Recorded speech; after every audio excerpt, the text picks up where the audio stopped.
நல்லது பண்றதுக்கு அரசியலுக்கு வாங்கடா, கொள்ளை அடிக்கிறது கொலை பண்றதுக்கு மாடா அரசியலுக்கு.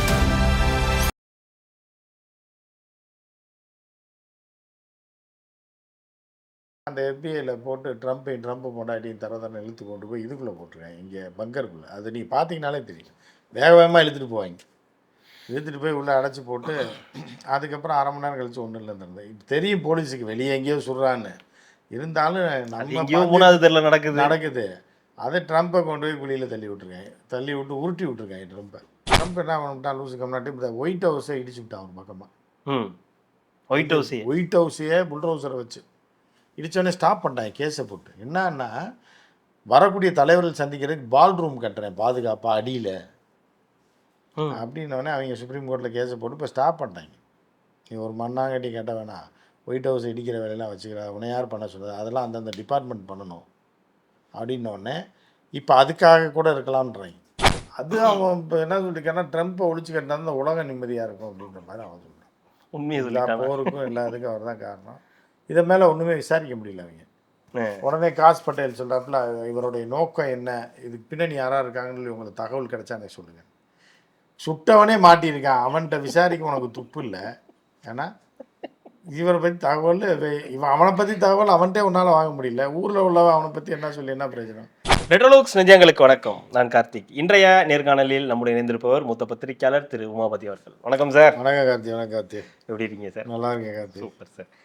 அமெரிக்கா ட்ரம்ப் சுட்டுட்டாங்க இப்படின்னு நம்ம எப்போ பார்த்தாலும் நியூஸ் கேள்விப்படுவோம். அதே மாதிரி இப்போ நேற்று ஒரு நியூஸு, அதே மாதிரி ஏதோ நடந்திருக்கு, சம்பவங்கள் நடந்திருக்கு. அவர் வந்து சுடுறதுக்காக வந்து முயற்சிகள் வந்து நடந்தது. அதுக்கப்புறம் எல்லாரும் அந்த இதில் வந்து பதுங்கி எல்லாரும் இதாகிட்டாங்க, சேஃப் ஆகிட்டாங்க. இன்னொரு பக்கம் அந்த பிடிப்பட்டவனை பற்றின செய்திகள் ஒரு பக்கம்.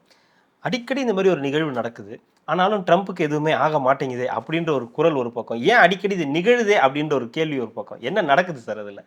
அதாவது தொடர் முயற்சின்றது அதுவே ஒரு வெற்றிக்கு அறிகுறின்ற மாதிரி தான். நம்ம பழமொழி தமிழில் ஒரு இது இருக்குது, எதையுமே முயற்சி பண்ணால் ஒரு நாள் வந்து இப்போ இதெல்லாம் சொல்லுவாங்க. ஏன்னா இப்போ கஜினி படம் 18வது முறை ஜெயிச்சிட்டான் அப்படின்ற மாதிரி அது ஒவ்வொரு நாட்டில் ஒவ்வொரு மாதிரி இருக்கும். இப்போ ட்ரம்ப்புக்கு டார்கெட், ட்ரம்ப்பெல்லாம் ஒரு 1/2 மணி நேரம் வெளியில் வந்தால் முடிச்சிடுவாங்க. ஏன்னா அன்னைக்கு ஒரு நாள் என்ன ஆயிடுச்சுன்னா, ஒரு கேக் ஷாப்புக்கு வந்தாங்க, காலேஜ் பிள்ளைங்களாம் உட்காந்துருந்துருக்கு, அங்கே இருந்திருக்கு. திடீர் ட்ரம்ப் விசிட்டு சொல்லிட்டுலாம் வரல. ஆனால் என்னன்னா திடீர்னு வரும்போது எல்லாம் ஆர்கனைஸ் ஆகலாம், ஒன்றும் பண்ண முடியாது. திடீர்னு வரும்போதே ட்ரம்ப்புக்கு பாட்டு பாடிட்டாங்க எதிர. நீ எல்லாம் ஒரு மனுஷனா, போகிற நிறுத்து அப்படி இப்படின்னு அசிங்கப்படுத்தி ட்ரம்ப் என்ன செய்கிறேன், ட்ரம்ப் மானவமானம் அதை பற்றிலாம் ஏன்னா மானவமானன்றது வேறு, அதை அவங்கெல்லாம் பெருசாக பார்க்க மாட்டாங்க. அது மிடில் கிளாஸில் இருக்கோம், லோவர் மிடில் கிளாஸ், நம்ம ஜென்ரலாக இருக்கும் தான் மானவமானம் பார்ப்பாங்க. ட்ரம்ப் அதையும் ஒரு பாசிட்டிவாக மாற்றிடுவாப்புல. ஸோ அந்த மாதிரி போட்டு நார் அடிச்சு விட்டாங்க. அதோட இவன்னு என்னத்தையோட ஜாலியாக சிரிக்கிற மாதிரி சிரித்து என்ன பண்ணுறதுனே தெரில. அதையும் மேனேஜ் பண்ணி ஒரு டான்ஸ் ஆடிட்டு ஒரு ட்ரம்ப் எஸ்கேப். இந்த மாதிரி ட்ரம்ப் வெளியில் எங்கே பார்த்தாலும் தேடக்கூடிய ஒரு நிலையில் தான் அமெரிக்க மக்கள் இருக்காங்க. அதுக்கு இடையில் இந்த பையன் என்ன பண்ணியிருக்கா அப்படின்னா, ஒரு அமெரிக்கன் தான், கலிஃபோர்னியாவில் ஒரு இன்ஜினியரிங் முடித்தவர். அவர் என்ன பண்ணிருக்காருன்னா, ஏற்கனவே திருடனை கொள்றதுக்கு துப்பாக்கி வாங்கி வச்சுருக்காப்புல. அவனால் திருட்டு பையன் ஜாஸ்தியாக இருக்கு. இந்த அரசியலை பார்க்க போகும்போது இந்த துப்பாக்கி சும்மாவே இருக்கு, ரொம்ப நாளே போய் ட்ரம்ப்பை ட்ரை பண்ணுவோம் அப்படின்னு சொல்லி கிளம்பி வந்திருக்காப்புல. ட்ரம்ப் சொல்கிறதுக்காக. ஆமாம், ட்ரம்ப் சொல்கிறாங்க. துப்பாக்கிலாம் தொலைச்சி அடிச்சு கழுவி இல்லை குளிச்சு கிழிச்சிட்டு காலையில் எழுந்திரிச்சு மொதல் ட்ரெயினை பிடிச்சி நேராக இங்கே வந்திருக்காப்புல, டிசிக்கு வந்து. ஏன்னா அது ஒரு இது போட்டிருக்காங்க, இன்று வந்து பத்திரிகையாளர் இது ஒரு சிறந்த பத்திரிகையாளர் வீட்டுக்குள்ளே கிடையாது, வெளியில். அப்படிங்கும்போது வெளியிலன்ற போது நம்ம ஒரு ட்ரை பண்ணி பார்க்கலாம் அப்படின்னு சொல்லி ஒரு துப்பாக்கி, ஒரு கத்தி, அதே எடுத்து வந்து வீட்டில் இருக்க கம்பி எல்லாம் தூக்கி போட்டு வந்து எதுக்கு உதவும், பக்கத்தில் சிக்கிட்டான்னா இதான் அப்படின்னு நினச்சிருக்காங்க. அப்போ வந்து உடனே என்ன ஆயிடுச்சுன்னா, நெருக்கமாக வரும்போது போலீஸ் செக்கிங். அதாவது என்னென்னா, அமெரிக்கா உலகத்தின் நம்பர் 1 நாடு அப்படின்றாங்க, அதுக்கு நம்பர் 1 பிரசிடென்ட். அவருக்கு பாதுகாப்பு எப்படி இழிச்சவாங்க எப்படி போட்டுறாங்க. வாஷிங்டன் டிசியில் ஒயிட் ஹவுஸ் கேம்பஸ்க்குள்ளே ஒருத்தன் துப்பாக்கியோடு நுழையிறான்னா, இப்போ நம்ம ஊரில் வந்து மேயர் வந்தால் கூட விட மாட்டாங்க. ஆமாம், செக் பண்ணிடுவாங்க. எடப்பாடியார் வந்தாலும் எடப்பாடியாருக்கே பிளாக் ஹேட் ப்ரொடெக்ஷன் கொடுத்தாங்க, எதுக்குன்னு தெரில. இல்லை அவருக்கு இவர் யாரா என்னடா பண்ண போகிறா அப்படின்னா, இல்லை தூக்கிட்டு போயிட்டாரு என்ன பண்ணுறது அப்படின்னு சுட்டு கொள்றதுன்றது கொலை, அது வேற மாதிரி இருக்கும். தாக்குதல்ன்றது வேற. தூக்கிட்டு போயிட்டாங்கன்னு வைங்க, என்ன பண்ணுவீங்க? எடப்பாடியை தூக்கிட்டு ஆமாம், ஏன்னா அவர் ஒரு முதலமைச்சராக இருந்தவர் அப்படின்றக்க நம்ம எடப்பாடியாருக்கே அவ்வளோ ப்ரொடெக்ஷன் கொடுக்குறாங்க இங்கே நம்ம போலீஸு. அங்கே பார்த்தோன்னா FBI பார்த்தீங்கன்னா காஸ் பட்டேல் தான் அங்கே இருக்கான். நம்ம அப்போ குஜராத்துக்கு அப்போ குஜராத் அவன் ஜீன் தானே, எப்படி இருக்குங்க குஜராத் போலீஸ் எப்படின்னு எல்லாருக்குமே தெரியும். அந்த வகையில் வந்து என்ன இருக்குது, நேற்று இவன் போனவன் நெருங்கி போயிருக்கான், இதுக்கு மேலே உள்ள விட மாட்டாங்க அப்படின்னு தெரிஞ்சோடனே டப்புன்னு எடுத்து வானத்தை நோக்கி தான் சுட்டுருக்கான். ட்ரம்ப்பை நோக்கிலாம் சுட்டு. ட்ரம்ப் வந்து இருந்தது வேற இடம், உள்ளார இடத்துல இருக்காரு. சுட்டது வெளியில் ட்ரம்ப்பை சுட்டாரு. மெலானியா ட்ரம்ப்பை சுட்டார். மெலானியா ட்ரம்ப்பை சுடுறதுக்கு அவனா லூஸா? ட்ரம்ப் இருக்கிற வரைக்கும் மெலனியா ட்ரம்ப் இருந்தாகணும். அப்போ தான் ட்ரம்ப் அடங்கக்கூடிய ஒரே ஆள் யாருன்னா மெலனியா ட்ரம்ப் தான். ஸோ அப்போ வந்து அந்த அம்மாவை ஏன் போய் சுடுறான்? எங்கிட்டோ சுட்டு என்ன பண்ணியிருக்காங்க, அது போலீஸ் வேணே பண்ணாலும் பண்ணியிருக்கலாம். ட்ரம்ப்பை போட்டு உருட்டியிருக்காங்க மண்ணில், அந்த இதுக்குள்ளே கூப்பிட்டு போய் புதக்குழி இது இருக்குல்ல, அதுனா இந்த மாதிரி ஏதாவது துப்பாக்கி நடந்துச்சுன்னா பங்கரில் கொண்டு போய் அடைச்சிருவாங்க. ஏன்னா உயிரை காப்புறன்றப்ப நீங்கள் கடைசி நீங்கள் இப்போ அமெரிக்க அதிபர் ஒய்ஃபோ அது ஏதோ ஒரு நடிகையாக இருக்கலாம், மேடம்னுவாங்க, அப்படியே கூடயே ப்ரொடெக்ஷன் போவாங்க. திடீர்னு மேடம் உயிருக்கு ஆபத்து இருந்துச்சுன்னா அப்படியே இடுப்பை பிடிச்சி தூக்கிடுவாங்க. தூக்கி அப்படியே கட்டி பிடிச்சி அணைச்சி கொண்டு போய் காப்பாற்றுவாங்க. நீ அம்மாவை இப்படி தான் காப்பாற்றுவியா? ஆமாம் அப்படின்னு சொல்லி இது வந்து வழக்கம். ஏன்னா உயிர் முக்கியம். இது இப்போ கட்டி பிடிக்கிறதுனால என்ன ஆக போகுது அப்படின்ற மாதிரி தான் உயிர். ஆனால் அதை விட இல்லை, அதனால் அந்த உயிருக்கு தான் மரியாதை கொடுப்பாங்க. இதுக்கு கிடையாது, இது கிடையாது. அந்த நேரத்தில் கொண்டு போய் அதிபராவது மயிராதுன்னு சொல்லி இதுக்குள்ளே உருட்டி விட்றாங்க, பங்கருக்குள்ளே உருட்டி விட்ருவாங்க. சார் உள்ளே போங்கன்னு சொல்லி மிதிச்சு அடித்து உள்ளே தள்ளி போட்டு அடைச்சி போட்டுருவாங்க. இந்த காஞ்சனா படத்தில் இருக்குமே சார், அந்த பிளட்டை சொட விடுறதுக்கு போது மாமியாருக்கும் வரும், ஏய் சீக்கிரம் பண்ணி தொலைன்னு மருமக மாமியாரை வந்து திட்டுவாங்க. அந்த மாதிரி என்ன பண்ணாங்கன்னா அந்த FBI போட்டு ட்ரம்ப் கொண்டாடியும் தர இழுத்து கொண்டு போய் இதுக்குள்ளே போட்டுருக்காங்க, இங்கே பங்கருக்குள்ளே. அது நீங்கள் பார்த்தீங்கனாலே தெரியும், வேகமாக இழுத்துட்டு போவாங்க. இழுத்துட்டு போய் உள்ளே அடைச்சி போட்டு அதுக்கப்புறம் அரை மணி நேரம் கழிச்சு ஒன்றும் இல்லைன்னு இருந்தேன். இப்போ தெரியும் போலீஸுக்கு வெளியே எங்கேயோ சுடுறான்னு, இருந்தாலும் நம்ம 3வது தெருல நடக்குது. அதை ட்ரம்ப்பை கொண்டு போய் குழியில் தள்ளி விட்டு உருட்டி விட்டுருக்காங்க. ட்ரம்ப்பை உருட்டி விட்டு மெலானியா உருட்டி விட்டு அப்புறம் அரை மணி நேரம் கழிச்சு மெலானியா நேற்றா வெளியே வந்திருக்கு, ரொம்ப நாள் கழிச்சு. ட்ரம்ப்பு கூட வெளியே வர்றதில்லை, ஒன்றா வரக்கூடாதுன்னு பண்ண வேலையாது. ஆமாம், ஆனால் பத்திரிகையாளர் இது நீ வா என்ன பேசி கூப்பிட்டு வந்துருக்கு, அப்படி நீட்டாக ட்ரெஸ் பண்ணி வந்திருக்கு. இப்போ மண்ணில் உருட்டி விட்டு அரை மணி நேரம் ப்ரெஸ் இது கேன்சல் ஆகி அவன் எங்கேயோ சுட்டவனை போய் இங்கே சார் நம்ம ஊரில் இந்த இதெல்லாம் பண்ணுவாங்க சார், டெமோ பார்ப்பாங்கல்ல, இந்த சுதந்திர தினத்துக்கு குடியரசு தினத்துக்குலாம் ஒரு சும்மா ஒத்திகை பார்ப்பாங்க. சும்மா போகிறோம்னா படுக்க வச்சு தூக்கி போவாங்க ஸ்ட்ரெச்சரில். கேட்டால் இதுதான் ட்ரைனிங். ஒத்திகை பார்க்குறன்ற அந்த ரவுண்டுக்குள்ள கடல் பாதுகாப்பு ஒத்திகை பார்ப்பாங்க, ரயில்வே ஸ்டேஷனில் ஒத்திகை பார்ப்பாங்க. ஆனால் அப்படி எதுவுமே நடக்காது, நடக்கிறப்ப விட்டுருவாங்க. ஸோ அந்த மாதிரி என்ன ஆகுது அப்படின்னு பார்த்தீங்க அப்படின்னா ட்ரம்ப்பை பிடிச்சி தள்ளி விட்டு அப்புறம் காப்பாற்றி கொண்டு வந்துடுங்க. இது வந்து FBIயோட வேலையாக தான் இருக்குது. ரொம்ப வாய் பேசுகிறவனே இது எவனா சுடுறான்னு சொல்லி இவங்களா கொண்டு போய் குடோனில் அடைச்சி திறந்து விட்டாங்க. அப்புறம் சாயந்தரமாக ட்ரம்ப்பை திறந்து விட்டோன்னே பேட்டி வழக்கம் போல். இதில் இதில் ரொம்ப ரொம்ப முக்கியமான ஒரு விஷயம் அப்படின்னா, கிட்டத்தட்ட ஒரு 4 மாதமாக 3 மாதத்துக்கு மேலே வாயே திறக்காமல் இருந்த ஜி கண்டனங்கள்லாம் அந்த கம்பெனி செத்ததுக்கு வாய் திறக்கலை, சண்டை வந்ததுக்கு வாய் திறக்கலை, இஸ்ரேல் மேலே அடித்ததுக்கு வாய் திறக்கலை, இஸ்ரேல் அடி வாங்கினதுக்கு வாய் திறக்கலை. ஒருவேளை இது ஒரு இதுவாக இருக்குமா சார், யாரெல்லாம் நமக்காக பேசுகிறாங்கன்னு பார்க்கலான்றதுக்காக இருக்குமா? இல்லை, அப்படி இருந்தாலும் அவன் ஒரு லூசு கம்னாட்டியாக தானே இருக்கான். சுட்டா வந்து ட்ரம்ப் செட்டப் பண்ண ஆள் கிடையாது அப்படின்னு நம்புவோம் நம்ம. FBIல சொல்கிறாங்க அப்படின்னு. ஒருவேளை ட்ரம்ப் வந்து என்ன ஆகுதுன்னா, ஒரு கேஸ் ஒன்று நடக்குது, பால் ரூம் கட்டுற கேஸு. ட்ரம்ப் என்ன பண்ணிட்டான் லூசு கம்னாட்டி, இந்த ஒயிட் ஹவுஸை இடிச்சு விட்டான் ஒரு பக்கமாக. ஒயிட் ஹவுஸையே புல்டோசரை வச்சு இடித்தோடனே ஸ்டாப் பண்ணிட்டாங்க கேஸை போட்டு. என்னன்னா, வரக்கூடிய தலைவர்கள் சந்திக்கிறதுக்கு பால் ரூம் கட்டுறேன் பாதுகாப்பாக அடியில் அப்படின்னோடனே அவங்க சுப்ரீம் கோர்ட்டில் கேஸை போட்டு இப்போ ஸ்டாப் பண்ணிட்டாங்க. நீ ஒரு மண்ணாங்கட்டி கேட்ட வேணாம், ஒயிட் ஹவுஸ் இடிக்கிற வேலையெல்லாம் வச்சுக்கிறா, உன்னை யார் பண்ண சொல்கிறது, அதெல்லாம் அந்தந்த டிபார்ட்மெண்ட் பண்ணணும் அப்படின்னோடனே இப்போ அதுக்காக கூட இருக்கலாம்ன்றாங்க. அந்த பால் ரூம் கட்டி அடியில் போயிருந்ததுன்னா எவனும் உள்ளே வந்திருக்க மாட்டான்ல. இப்போ கூட எவன் வந்தான், பந்தலில் வந்தவனை சுட்டான், பக்கத்து தெருவில் சுட்டுருக்கான் அப்படின்னு சொல்லிட்டு இப்போ அது ஒரு பக்கம் ஓடிட்டு இருக்கு. எப்படியோ ட்ரம்ப் வந்து இதுக்கு முன்னாடி ஒரு சம்பவம் நடந்துச்சு சார், அந்த எலெக்ஷன்ல நிற்கும் போது பல சம்பவம் நடந்திருக்கு. காதில் சுட்டிருக்காங்க, காதில் ஒரு தடவை சுட்டிருக்காங்க, இதுக்குள்ளே சுட்டிருக்காங்க, பின்னாடி சுட்டிருக்காங்க, பின்னாடி குறி வச்சு ஒருத்தன் வச்சுருக்கேன், அது குண்டு வேலை பக்கம் போயிடுச்சு. ஜஸ்ட்டு பின்னாடினா நடந்து போகும்போது பின்னாடி வந்து சுட்டிருக்காங்க, அவனை பிடிச்சிட்டாங்க கோல்ஃப் கிளப்பில். அப்புறம் இன்னொருத்தன் துப்பாக்கி வச்சு படுத்திருந்தான் இங்கே செடிக்குள்ள. ம். அவனை பிடிச்சேன் 6 டைம் அதை ட்ரை பண்ணியிருக்கான் ட்ரம்ப்.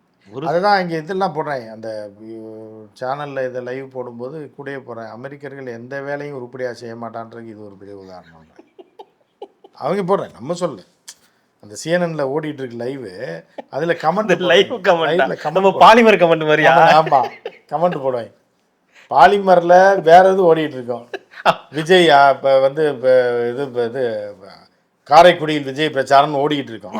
இங்கே சைடில் கமெண்ட்டில் ஹாய் அனிதா ஏன்டி இவ்வளோ நேரம் வரல அப்படின்னு. ஏய் நான் அப்போ இருந்து இங்கே தாண்டா இருக்கேன், நான் மேலே போட்ட கமெண்ட்டை பார்க்கலையா, சரி எத்தனை மணிக்கு வர்ற நீ அப்படின்னு இந்த சைடில் இது இது ஒரு ட்ராக் தனியாக ஓடிக்கிட்டு இருக்கான். அவன் டிவி ஓட்டுறவன் லூஸா. இப்போ அவன் காசு செலவு பண்ணி கோடிக்கணக்கில் டிவி நடத்திட்டு இருக்கான். இவங்க சேனலில் போட்டிருக்கேன், 5 மணிக்கு வந்துடு பஸ் ஸ்டாப்புக்கு, நம்ம அப்படியே வண்டியோடு போயிடலாம் அப்படின்னு. இந்த கதையில் ட்ரம்ப்பை சுட்டிருக்காங்க பின்னாடி. இவங்க போடுறாங்க அமெரிக்கர்கள் எந்த வேலையும் உருப்படியாக செய்ய மாட்டான்றது இது ஒரு உதாரணம்னு ஒருத்தன் போடுறான். இன்னொருத்த சொல்கிறான் ஆமாம் பின்ன 6 தடவை மிஸ் ஆயிருக்குன்னா அப்போ என்னடா பண்ணுறீங்க அப்படின்னு. அப்புறம் எதுக்குடா இந்த உருப்படி இல்லாத வேலையை பண்ணுறீங்கன்னு ஒரு பக்கம். இன்னொரு பக்கம் என்ன சொல்கிறாங்கன்னா இந்த முறை ரைட் விட்டுருங்க ட்ரம்ப், பரவாயில்ல தப்பிச்சிட்டீங்க, இறைவன் உங்களோட இருக்கான், பாப்பா இன்னும் அடுத்தடுத்து ட்ரை பண்ணுவாங்க அப்படின்னு ஒருத்தன் போடுறான். அப்புறம் மாபெரும் தலைவரா ஒரு த்ரெட்னிங் உள்ள ஒரு மாபெரும் தலைவராக ட்ரம்ப் இருக்காரு. 6 முறை 7 முறை மாபெரும் தலைவர் இல்லை இல்லை, அவ்வளோ கொடுமைப்படுத்துறாரா? இல்லை அதுதான் இப்போ அவங்க அப்படி தான் நினைக்கிறாங்க. மக்கள் வந்து என்னென்னா முடிச்சு விட்டுறணும்னு நினைக்கிறேன். இல்லை இதுக்கு முன்னாடி இந்த தலைவர்களுக்கு இந்த மாதிரி நடந்ததே இல்லை. பைடன்லாம் தனியாக போனால் கூட கூப்பிட்டு பண்ணு பால் பாயாசம் வாங்கி கொடுத்து அனுப்புகிறாங்க. ட்ரம்ப் இது இப்போ பைடன் இருந்த வரைக்கும் கூட பிரச்சனை. ஒபாமாலாம் ஒரு பாட்டுக்கு வந்துட்டு லைனில் நின்று வாங்கிட்டு சாப்பிட்டு போகிறாரு. அந்த மாதிரி இருக்கு. ட்ரம்ப் ஒரு கொடூரனா பார்க்குறாங்க, நம்ம பார்க்கல. அந்த இல்லை அமெரிக்காவே அப்படி தான் பார்க்குது. அமெரிக்க மக்களே அப்படி தான் பார்க்குறாங்க, எப்படா ஒளிவான்ற மாதிரி. அப்படி தான் அங்கேருந்து ஒரு தகவல். ஆனால் ஜெயிக்க வச்சு தான் அவங்க தானே அவரை ஜெயிக்க வச்சுன்னா இப்போ ஜிஆர் ஜெயிக்க வச்சா நம்ம தான். நம்மனா சவுத் இந்தியாவில் யாருமே ஓட்டு போடல, நம்ம கிடையாது, இந்தியர்கள் போட்டு ஓட்டு. அதே மாதிரி தம்புக்கு சில ஒரு அந்த ஏரியாவில் ஓட்டு போட்டு ஜெயிக்க வச்சிட்டாங்க. மீதி ஏரியாக்காரெல்லாம் காண்டாகிறாங்க. இல்லை நின்று ஆப்போசிட் சரியில்லாத ஒரு பிரச்சனையும். ஆப்போசிட்டில் யாருமே இல்லை. சாக போகிறப்ப கிழவனை கொண்டு போய் நிறுத்தினாங்க, அந்த கிழவன் ஏற்கனவே சரியில்லை. கமலா ஹாரிஸ் கமலா ஹாரிஸ் ஒரு பக்கம் இட்டு போனது. சரி 2 பேரையும் இப்போ போட்டு என்ன பண்ணுறது அப்படின்னு பைடனை தூக்குனாங்க, ஹாரிஸை போட்டாங்க. ஒன்றுமே வேலைக்கு ஆகும். கமலா ஹாரிஸ்லாம் ஒரு தொம்மை பீஸ், அதை போய் நிறுத்தினா அமெரிக்காவில் ஜெயிப்பாங்கல்ல அப்படின்ட்டு அதில் ட்ரம்ப் மஞ்சள் குளிச்சு வந்துட்டாப்புல. இப்போ நம்ம வந்து கண்டனங்கள்லாம் தெரிவிச்சிருக்குமே, நமக்கு எதாவது நன்மைகள் நடக்குமா? அதுக்காக தான் நம்ம கண்டனம் தெரிவிக்கிறது. சுட்டவன் சாதாரண ஆள்னா தெரிவிப்பான். ஆனால் ஈரான்காரன் சுட்டிருந்தான்னா வாயை திறந்துருக்க மாட்டார். ஈரான் தாக்குதல் மயிரிலையில் உயிர் தப்பிய ட்ரம்ப் அப்படின்னு போட்டிருந்தீங்கன்னா வாயை திறந்துருக்க மாட்டார்.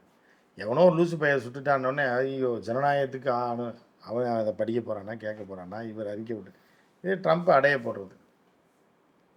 நான் அவங்க கூட தான் இருக்கேன் தெய்வமே, அந்த வடிவேல் சிலர் பார்த்து செய்தி லாங் ஷர்ட்டா, லாங் ஷர்ட்டில் அவன் என்ன பேசுகிறான்னு தெரியாமல் டப்பிங் கொடுத்துக்கிட்டு இருக்காரு. தெய்வமே பார்த்து செய்யும் தெய்வமே, இந்த கப்பல் நிற்கிது பாட்டு கேட்டு கூட்டு. ஆனால் அவன் உயிர் மேலே நான் எவ்வளோ அக்கறை வச்சுருக்கேன், உன்னை எவனும் தொற்றவே கூடாதுன்னா நான் வந்து விட்டே கொடுக்க மாட்டேன். நீ எவ்வளோ எனக்கு குடும்பப்படுத்தினாலும் சரி, நான் வந்து வாழ் தான் அப்படின்ட்டுருக்கா. ஜெய்சங்கர் கூட பார்த்தாப்பிலையான்னு தெரியல, டிவியில் சம்பவத்தை பார்த்தானே அறிக்கை விட்டார். பக்கத்தில் இருந்த கூப்பிட்டு வெளியுறவுத்துறை அமைச்சர் கூட முதல்ல தெரியல, அவரோட ஜெய்சங்கர் கூட அந்த டைம் தூங்கிட்டு இருந்திருக்கார் கூட. பார்த்த உடனே எழுதுறா ஹிந்தியிலன்னு சொல்லி எழுதி ட்ரான்ஸ்லேட் பண்ணி போடுங்கடா அப்படின்ட்டு. நம்மளால் சுட்டிருக்காங்க அவன் சொல்லியிருக்கான், அப்போயும் ட்ரான்ஸ்லேட் பண்ணு. நம்மளால் சொல்ல இவர் பந்தலில் உட்காந்தாரு 1 கிலோமீட்டர் தள்ளி. கொலை முயற்சி தானே அது, போடு. அவருக்கு இந்த கொலை செய்ய வந்தவருக்கு என்ன சார் நோக்கம்? அதுமாரி சுட வந்தார் இல்லையா? அது அவன் இப்போ என்ன சொல்லியிருக்கான்னா ட்ரம்ப்பை ஒழிச்சு கட்டினா இந்த உலகம் நிம்மதியாக இருக்கும் அப்படின்ற மாதிரி அவன் சொல்கிறான். உண்மையை எல்லா போருக்கும் எல்லாத்துக்கும் அவர் தான் காரணம். இதை மேலே ஒன்றுமே விசாரிக்க முடியல அவங்க.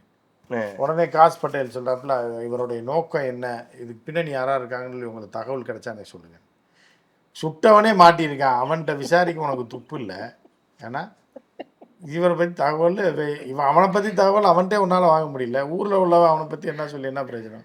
அந்த ஏரியாலாம் போய் சர்ச் பண்ணுறது, அந்த வீடுகளில் பக்கத்து வீடுகளில் உங்கள்கிட்ட எல்லாம் போய் கேட்குறது. அவங்க சொல்லிங்க அவர் என்ஜினியர், சாயந்தர நேரத்தில் கிளாஸ் எடுப்பார், வாத்தியார் வேறு.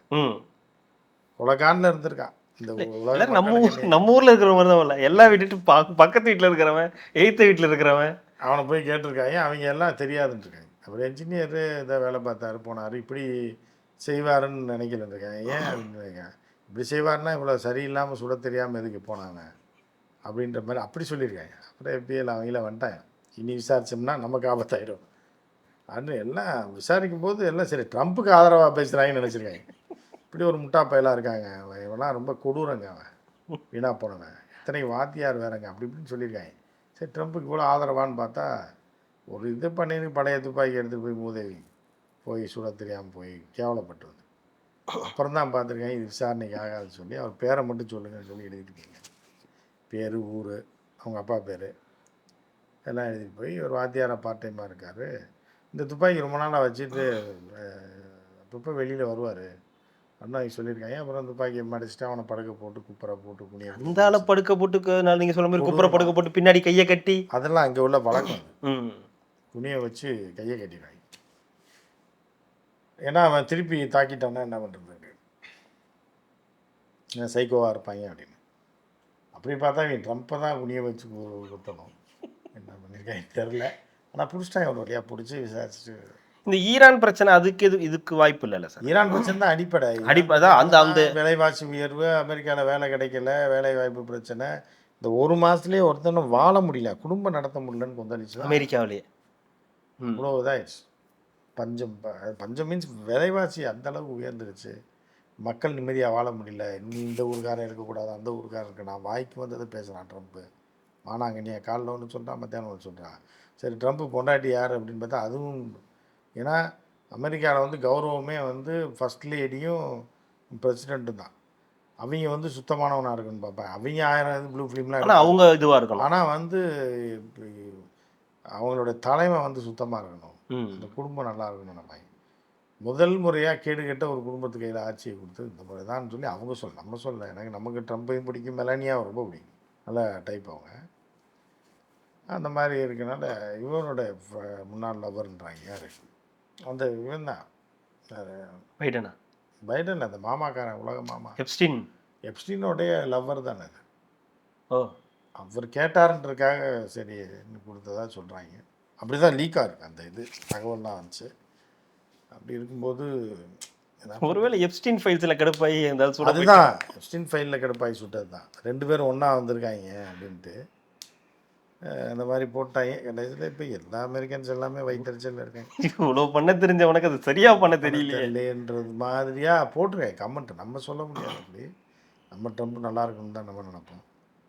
பட் அமெரிக்கன்ஸே இப்படி நினைக்கும் போது தான் நமக்கு ரொம்ப வருத்தமாக. அமெரிக்காவே இவ்வளோ கோவமாக இருக்குன்னா இப்போ ஈரான் எவ்வளோ கோவமாக இருக்கும், மீதி உள்ளவெல்லாம் எவ்வளோ கோவமாக இருப்பான். நெத்தன்யாகு எதுவும் பிளான் பண்ணிட்டாரோ ஒருவேளை? இல்லை, நெத்தன்யாகலாம் பிளான் பண்ணால் கரெக்டாக பண்ணுவாங்க. இந்த மாதிரிலாம் நடக்காது. அவங்க மிஸ் பண்ணாமல் பண்ண சொதப்பாதா? சொதப்ப மாட்டாங்க. செஞ்சு செய்யலது செத்துமடி தான் அவங்க ட்ரை பண்ணல. அது இடையில ட்ரை பண்ணாங்க, ஆனால் அடுத்த நாள் மாறிட்டாப்புல. அதனால் அவருக்கு இப்போ அதுமாக ட்ரம்ப்பை கொஞ்சம் விட்டு வச்சுருக்காருன்னு ட்ரம்ப்போடைய மருமகன் வந்து அவங்க ஆள் தான். ஆனால் உள்ளுக்குள்ளேயே ஆளை போட்டு வச்சிட்டோம்ல, ஒன்றும் பிரச்சனை இல்லை, மீற மாட்டான், மீறினானா போட்டுக்கோன்னு போய் அந்த மாதிரி இருக்கிறதுனால ஒரு மாதிரியா போயிட்டுருக்கேன். இதுதான் அமெரிக்காவே இப்போ ஒரு மாதிரி சோகமாக தான் இருக்குது. சோகமாக இருக்குன்னா ஏன் பண்ணலைன்னு சோகமாக இருக்காங்களா என்னன்னு தெரியல. அது என்ன நம்ம சொல்ல முடியாது. ஆனால் சோகமாக இருக்குது. சோகமாக இருக்காங்க, அதை எதுக்காக இருக்காங்கன்றது தான் தெரியல. அதை பார்த்துக்கலாம். கண்டிப்பாக சார். அடுத்தடுத்த நிகழ்வுகளை தொடர்ந்து பேசலாம். மிக்க மகிழ்ச்சி. நன்றி. மக்களுக்கு நல்லது பண்றதுக்கு அரசியலுக்கு வாங்கடா, கொள்ளை அடிக்கிறது, கொலை பண்றதுக்கு அரசியலுக்கு